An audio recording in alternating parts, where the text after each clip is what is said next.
Good day and welcome to Personality Profile here on Joy 99.7 FM. I'm Lexis Bill, and I look forward to these evenings where we get to sit with amazing people who are doing a lot for the continent. And today I have one such amazing guest, one you'd want to meet and get to know a little bit more about. We'll get to learn about his journey as well. We'll get to learn about the amazing things he's doing, and of course, he just won an exciting award that I'll be telling you all about. So take a seat, grab a drink or something, and enjoy our conversation as we relax here at Labadi Beach Hotel. Now, I'm hanging out with a big brother who has worked tirelessly in the creative space in Africa and now sits in the upper echelons of our industry. Look, it's not just his cool, dandy swagger. No, it's not just his warm smile, and it's not just his knowledge in film and acting. Nope, it's not just how excellently he plays his role on our screens. It's not just his knowledge in law, politics, culture, tourism. Neither is it his great beard. No, it's not his bald head either.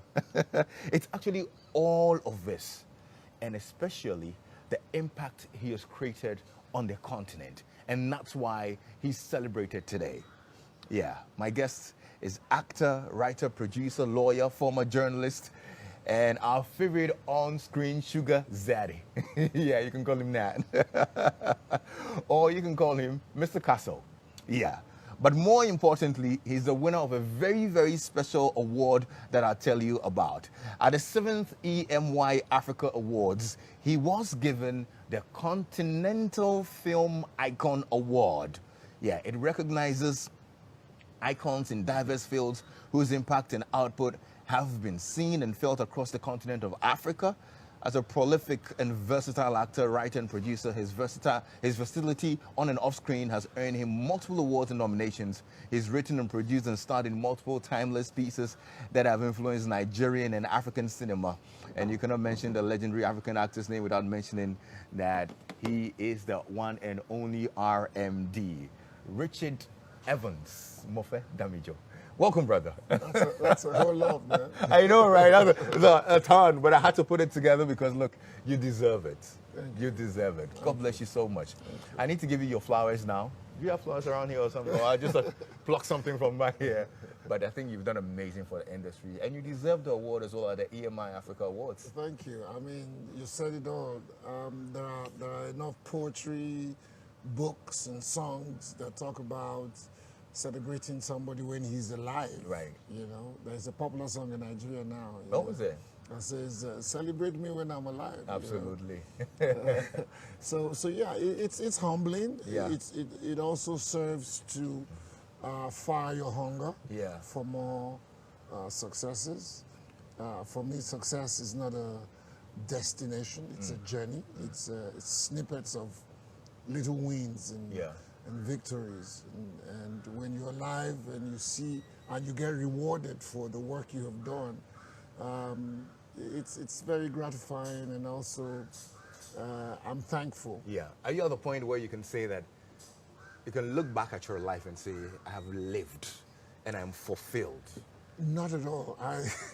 It's funny that you ask that, because I always have this feeling that I'm just getting started. Are you serious? So that's Wow. sort of, that's, in Nigeria, we say something about, people talk about blowing, which is to say they have become successful, Right. or they have become known.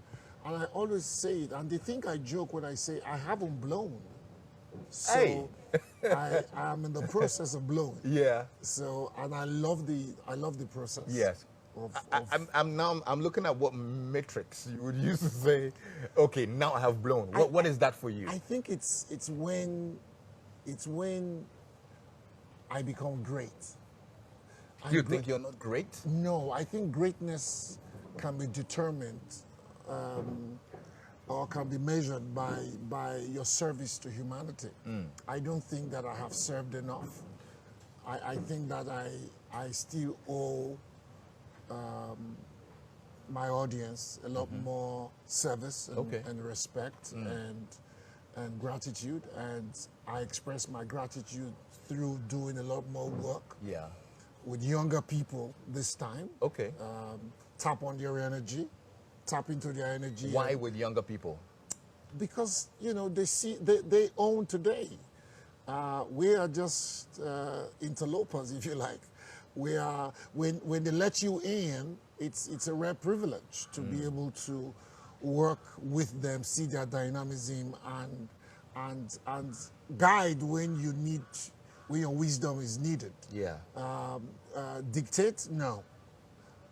They own today, and I see the strides that they are making in music, in culture, in African culture. Yeah. They are the ones who have moved the continent faster in just a few years than what politicians and other leaders did since the first country in Africa got independence. So, it's interesting you say this because earlier today I was watching the video you did with the music and the choreography and the outfits switching and all of that. Oh yeah, for my birthday. For your birthday, you know what I mean? And I'm like, okay. I was having a ball.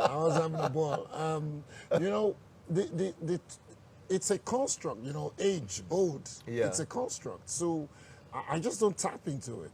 I don't think that I wake up in the morning and say I'm 61. No, I don't wake up like that. Okay. I wake up with the thoughts of how to make the day better. Yeah. How I can enjoy the day better.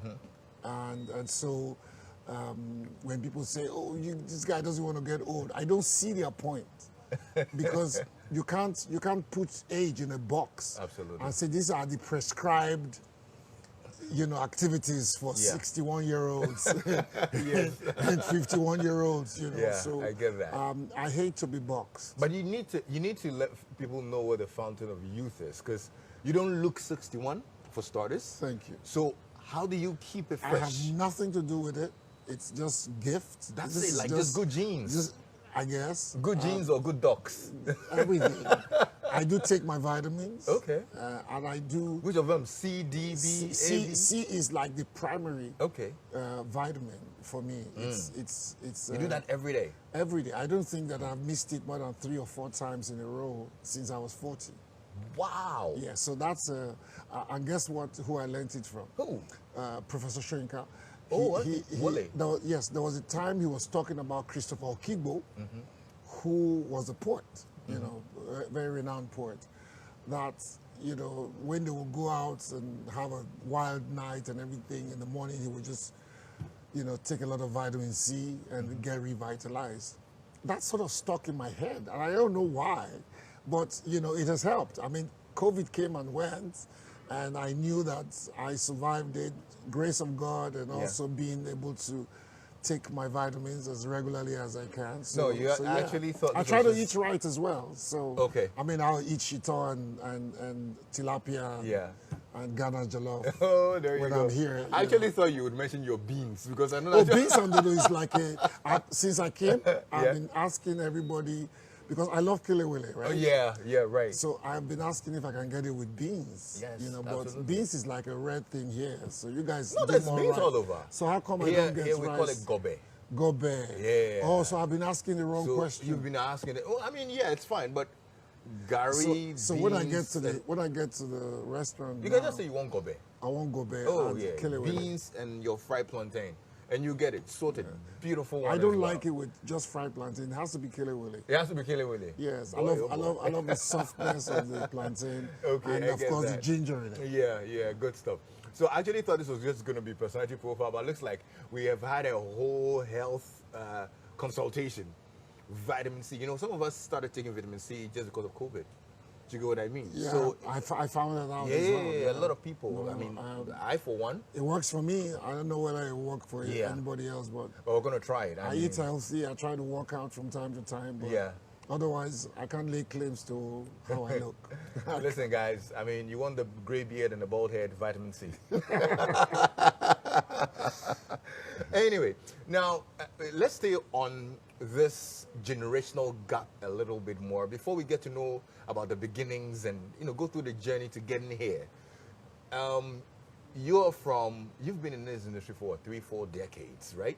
You are associating a lot more with the younger people who have more energy, who have exciting ideas and all of that. You bring a lot of experience to the table as well. How do you marry the two? That's exactly what it is. I mean, you don't expect me to be congregating with the octogenarians.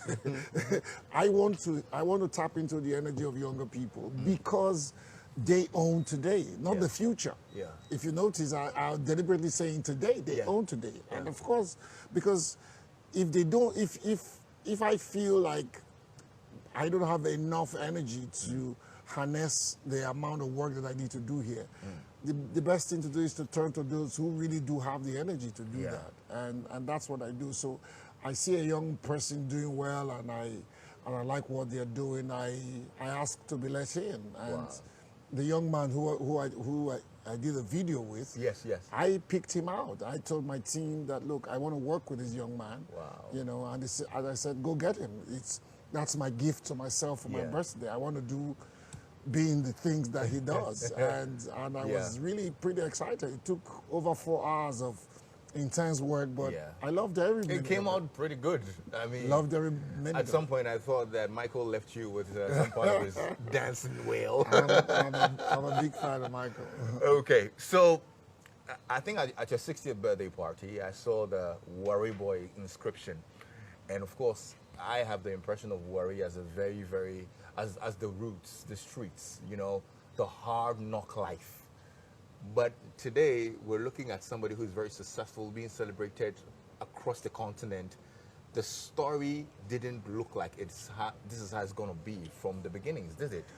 Well, I say to people that, yes, I grew up in Warri, I grew up in the middle of abject poverty, but that's the essence of being a lotus. You know the lotus flower? The lotus flower, It thrives in the muckiest of places. I didn't know if I was a poor home or anything.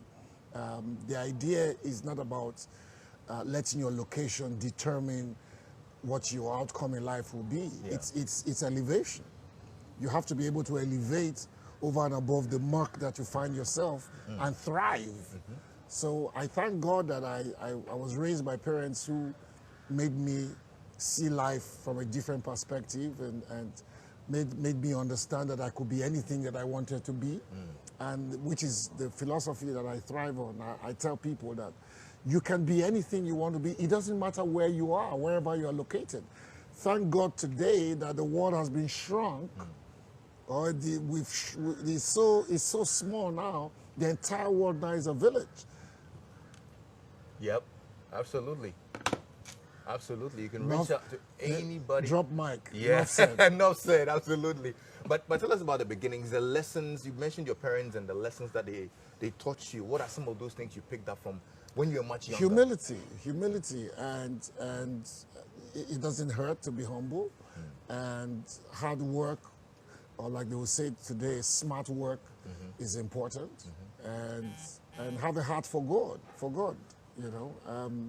I'm a Christian man, and I believe that you don't lose anything when you light another candle or when you help. That's why I said it's about service.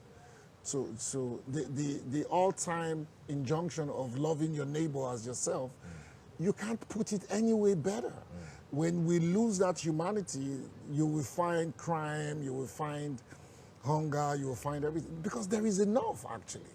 But people amass too much and they're not willing to extend or give to the next person. So, you know, Regards to career, when you were much younger, did you see yourself in theater arts? I wanted to just be on television.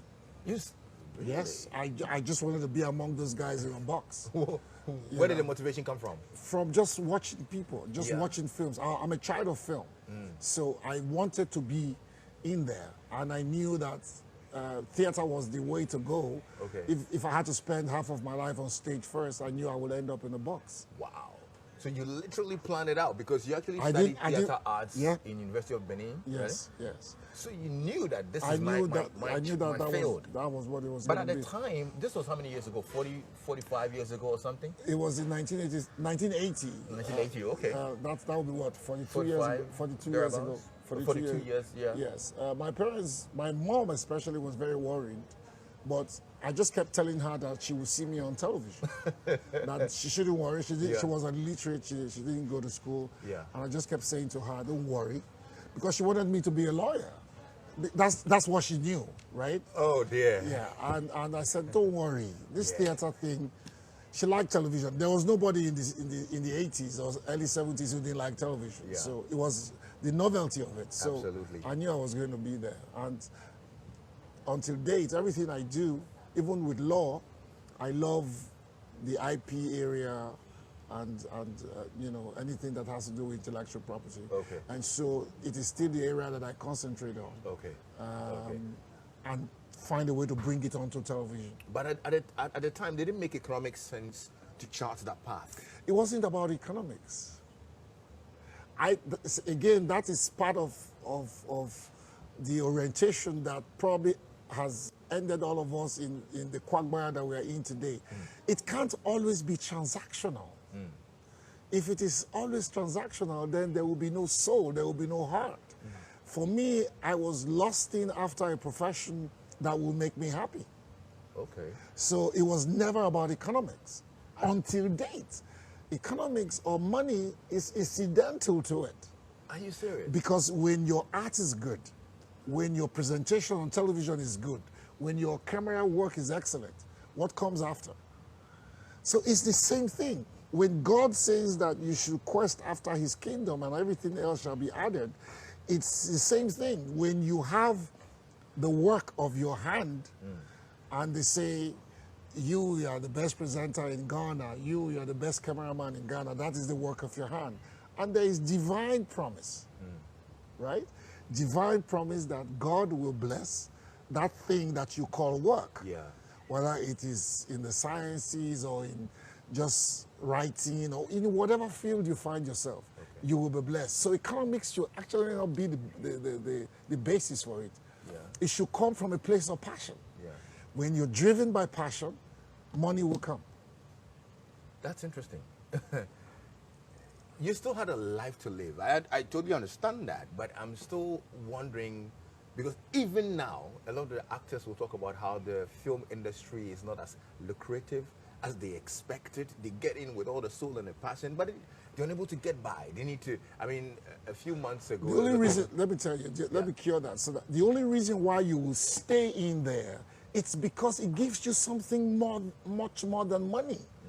If it doesn't, then you're in the wrong profession. Go look for money.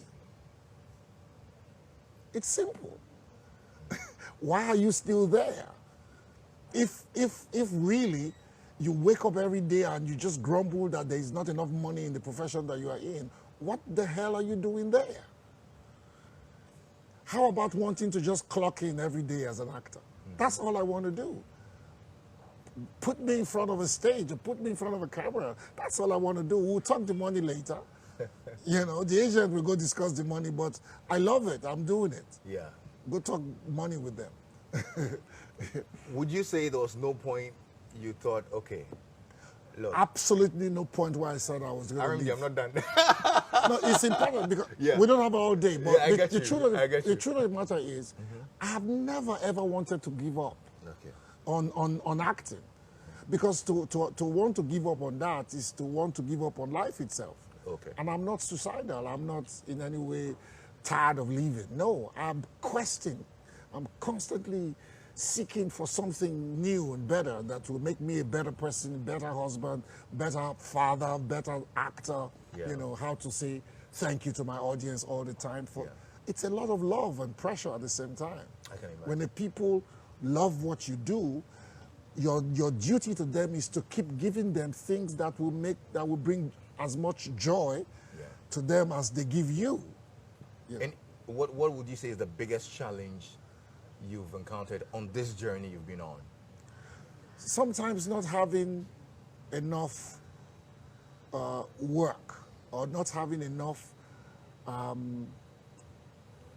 enough finances to do some kind of work that do not remunerate, or that the return, the ROI, like they say, the return investment is not, you know. So you look for, government is supposed to act like the old palaces, or like in the way man evolved, was that the palaces, kings and rulers made sure that festivals happened.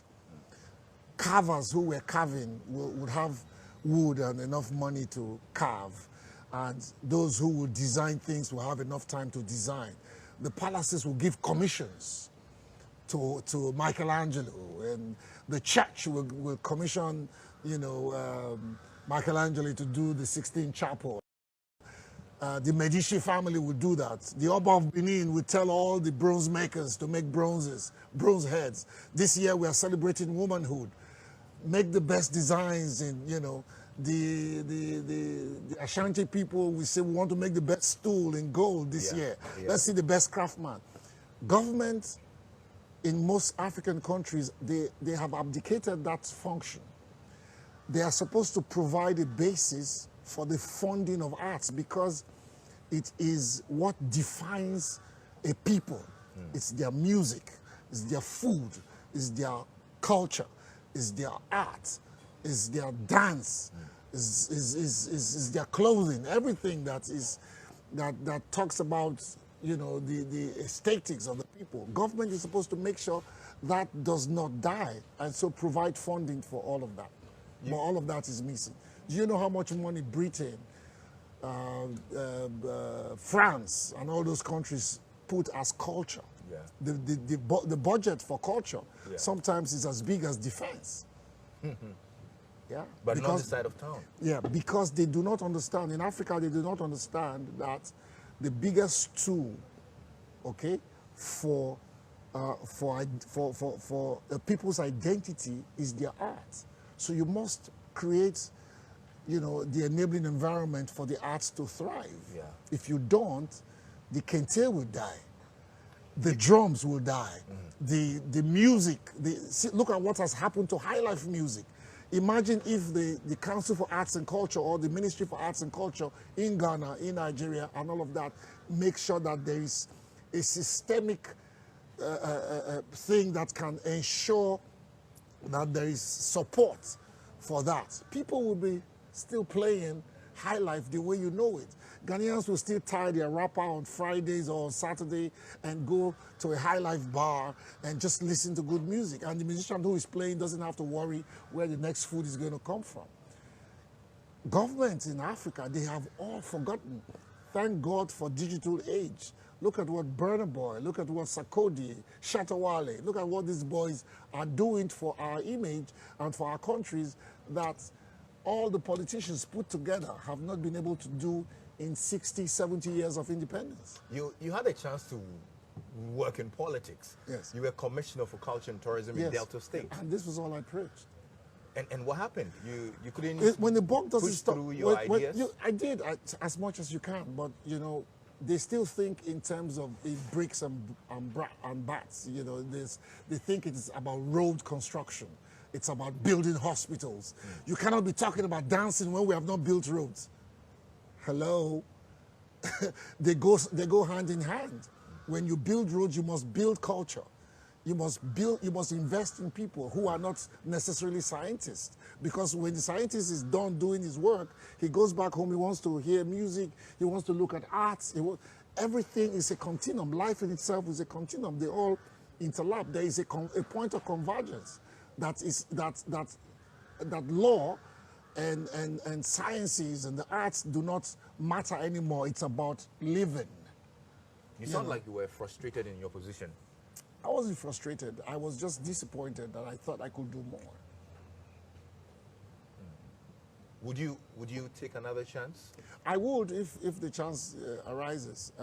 When meritocracy, hopefully in my lifetime, becomes the basis for getting work done in government. When that is enthroned, then maybe I'll find myself back in politics. It doesn't sound like you have a plan to chart a career in politics yourself. I don't. I believe that I will even contribute a lot more in what I'm doing. But if you got the chance to serve as commissioner again, not commissioner, definitely not commissioner. Governor? Maybe.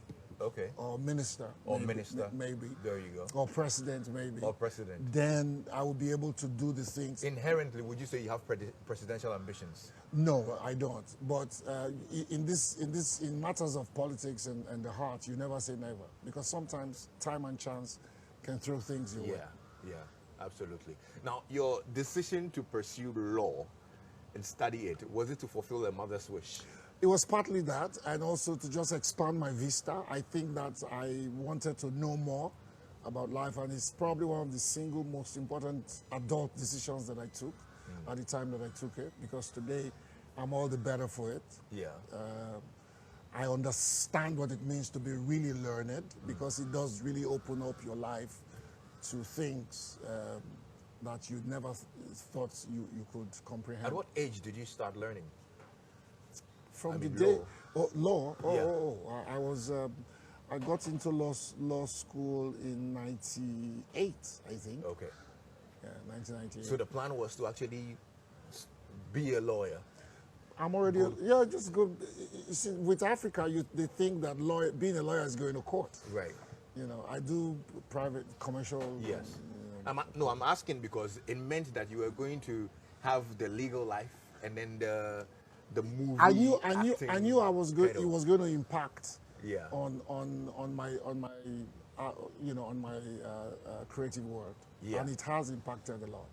I'm doing something right now about the law on TV. Okay. You know, so and it's not Castle and Castle. It's called Bigwig. Oh, okay. I partnered a friend of mine who is also a lawyer. Yeah. Who is into all kinds of things outside of litigation in law. He does cyber crime and all of that. I mean, look at how the law has moved. Yeah. You know, so we can't be talking about just going to court alone. Yeah. What's the biggest lesson life has taught you? Keep it simple. That it's not that much of a big deal. You know, breathe. It's you can reduce your entire being, your entire life into breathing. It's just the air you take in and the one you take out. Life is that simple. Man loves complications. We are the ones who complicate life. Yeah. It is really not that difficult. Okay. You know, there are too many. We build too many walls. Man loves to just build walls and boxes and restrictions, and we are constantly prescribing. If you can just extricate yourself from all the prescription. You are old, you're not supposed to dance. You are young, you're not supposed to shout. You are a woman, you're not supposed to wear trousers. You're a man, you're not supposed to have a lot of hair. If you just remove some of these restrictions, life will just be easier. Yeah. And people can discover themselves. And, you know, if we can just let our children interrogate some of the things that we lay down as laws, we would just find that life would be a lot better. Right. What's your greatest regret? No regrets. Oh, not one. No, never ever live your life with regrets. You know, you can wish that you do more, but regrets, no. As long as you have breath, what you do when you wake up every day is to see how you can be better. Yeah. When they ask actors like, we always say actors don't retire because they constantly think of the next role and how to make it better. And that is my principle in life. When you wake up every day, it's a chance to start all over again. Okay? Yeah. Enjoy, give a hand, embrace somebody, smile, you know, and just send light, love. Yeah.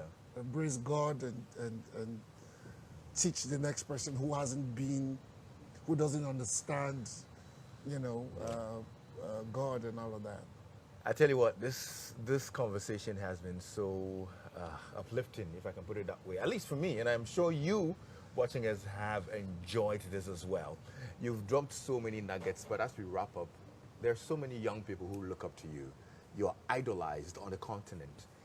If there's one message on your heart that you'd want to share as an advice for the youth who are coming, Gen Z or millennials or those who look up to you, what will it be? At every point in time that you can pause, everything you seek, everything you want to do is inside of you. You have enough strength. You have enough enablement to accomplish anything that you want. I'll close with something in the Bible that talks about, and this was just a few days ago, that talks about those who have, more shall be given unto them. And those who don't what? Who don't have, what they have shall be taken away from them. Now, what is it that those that don't have that is going to be taken away from them? Is it life? Or is it that there is some deposit inside of them that is still valuable? So if that is there, then every time you pause and reach deeper inside, you will find that thing that Ronaldo has, that Burna Boy has, that Wizkid has, that whoever your idol is, or that I have. It's always about going back inside. I made a connection earlier, maybe you missed it. I am a child of God. That is who I am. So when you ask the question, who are you? What am I here for? It's connected. I'm a child of God. And because I'm a child of God, I have the power that he has. If I pause and remove all the external things from my head, I will be able to tap into the God seat and then begin to affect my life. Because he has promised me that if I decide that I want to make phones, he will bless me as I make phones, so much so that the entire world will come to my table to get my phone. You're amazing. Thank you. It's been great spending time with you. Richard Mofe-Damijo. I was trying to pronounce the other name, Evans Eyimofe. Mofe is actually the short form for Eyimofe. Yes. I see. It means you are the one I want, or this is the one I want. RMD. Thank you so much. And congratulations on your award as well. Thank you. Continental Icon Award, EMY Africa Awards, RMD, here on Joy 99.7 FM and on Joy Prime. You can get onto our social media pages if you missed any part of this interview and replay it back, because it's got nuggets, it's got gems that would actually make your life a lot better. I'm Lexis Bill. Thank you so much, and we'll see you again. Thank you, Lex.